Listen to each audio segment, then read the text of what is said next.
Friday box நேயர்களுக்கு வணக்கம். சிவகார்த்திகேயனோட படம் செப்டம்பர் 5ஆம் தேதி வந்து ரிலீஸ் ஆச்சு. மதராசி திரைப்படம். ஏஆர் முருகதாஸ் சிவகார்த்திகேயன் காம்போ மிக சக்கப்போடு போட்டுட்டு இருக்கு அப்படின்னு வந்து சொல்லலாம். ஃபர்ஸ்ட் நாள் 2வது நாள்ல வந்து பார்த்தீங்கன்னா கொஞ்சம் நெகட்டிவ் ரிவ்யூவாகவே வந்தது. அதுக்கப்புறம் 3வது நாள் 4வது நாள் எல்லாமே வந்து கொஞ்சம் பாசிட்டிவ் ரிவ்யூவாகவே வந்து வருது. மக்களை என்னன்னே புரிஞ்சுக்க முடியலைங்க.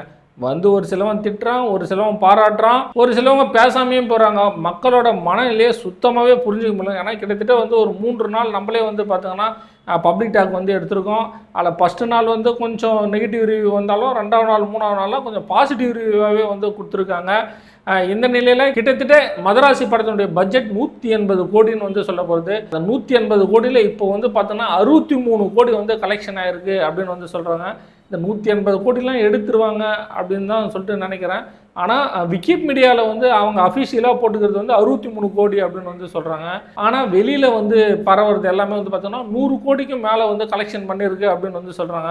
இதுக்கப்புறம் பார்த்தோன்னா ஓடிடியோட ரைட்ஸ் இருக்குது, அதுக்கப்புறம் ஷார்ட் லைட்டோட ரைட்ஸ் இருக்குது, அதுக்கப்புறம் பார்த்தோன்னா டிஜிட்டல் ரைட்ஸ் இருக்குது அப்படின்னு சொல்லிட்டு எடுத்துருவாங்கன்னு நினைக்கிறேன். 180 கோடி இருந்தாலும் ஒரு சில தயாரிப்பாளருக்கு அந்த போட்ட காசு வந்தால் போதும் அப்படின்னு சொல்லிட்டு ஒரு சிலவங்க வந்து மகிழ்ச்சியாக இருப்பாங்க.